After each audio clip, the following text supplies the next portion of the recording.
why do we take time as parents to talk about our Catholic faith as we prepare children for First Communion, First Reconciliation? Why are we here? Why aren't we with the kids? Well, I like to think when we're with the kids, it's all about the kids. So it's nice to be able to make it be about you. Because you count too. You matter too. You matter as much as they do in the eyes of God. And we lose ourselves, I think. We can give and give and give in parenting, and we lose ourselves. And that's a very great loss for your children.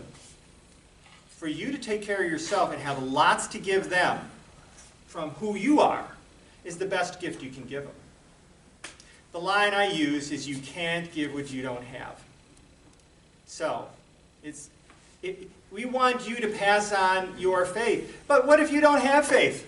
What if your faith is thin and tired and sad and not very attractive? What do you have to give then? Because you can't give what you don't have.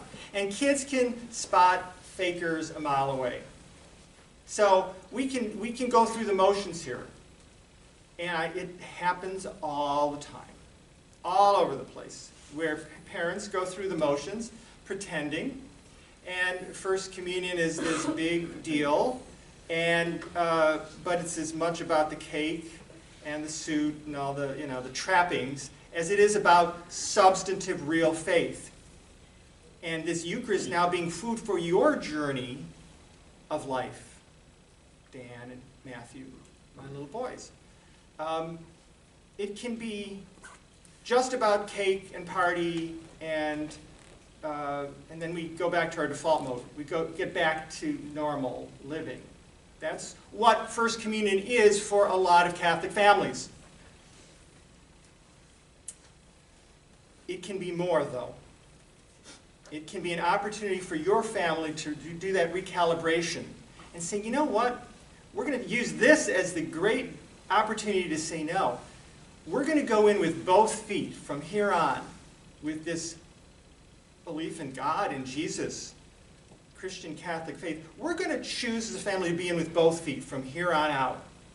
Even though that can be inconvenient and hard, this 1 foot in, 1 foot out thing is a problem, and Jesus even talks about it in not so glowing terms, the mediocre person who kind of wants to have it both ways.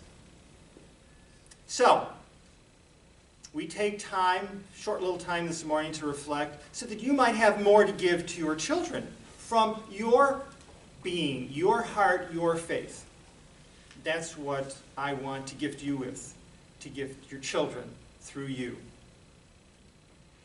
There was a study a while back that said if you're serious about raising your children in faith, and again, not everybody is, but if you're one of those parents who wants to be serious about raising your children in faith so that they really are, you give them a best chance at being people of deep faith as they grow up.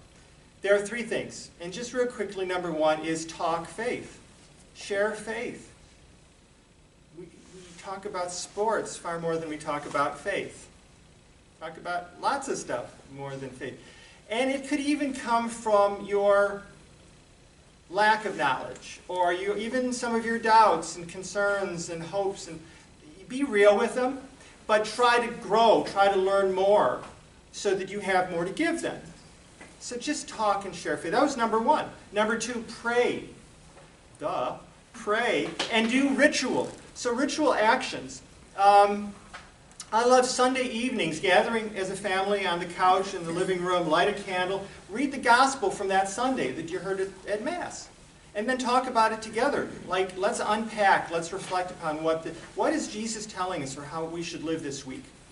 On the bus, on the playground, while we're shopping, at work, at home.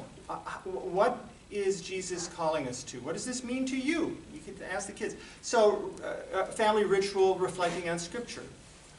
Meal prayer, nighttime prayer, Catholic ritual actions that Danny, by the way, is 2.5, and we're very close to getting him to make the sign of the cross, not like a third base coach, doing this, everything else that, you see baseball coaches do. We're getting close. So he's gone now to this.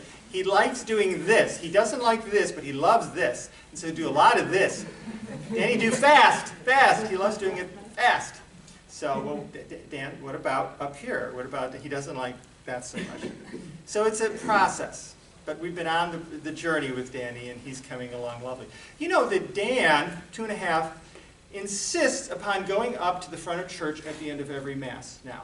He will not go home unless we go up. This comes from him. And we go to the tabernacle, and we kneel down, and we blow Jesus a kiss and make the sign of the cross. Then he goes to the baptismal fountain, which is like something from Disneyland, you know, with water flowing and all that stuff. And he goes there, where Maddie was baptized. And he goes down and blesses himself, and of course it's fun, the water and everything. And then Mary. He's got to do the circuit before we go home. So the parking lot's always clear. It's always easy to get out because we've let everybody else go first. Who knew? I'm new to this parenting thing, and it's kind of cool, raising a child in faith. And if you're thinking, well, we didn't do that, well, it's okay. It's okay. You just take it where you're at now. This is never any guilt. It's like, what can we do from here to tomorrow to the next day? It's a beautiful journey. It'll be more beautiful, your family's journey, if it's deeply rooted in faith. Talk faith, prayer and ritual. Third thing, service. We are going to be a family of serving, not being served. You know that's going to be a message that's going to be part of who we are. And we're not just going to be people who help rake the neighbor's leaves or bring a meal to the older lady who just lost her husband or whatever it is for service. We're not doing this just because we're nice people. We're doing this because we're followers of Jesus. We're trying to be his disciples. And so that's the foundation out of which we do nice and good things. Not just because we're nice people. It's deeper than that. So, you want to raise your kids in faith? Those three things. Talk, pray, do.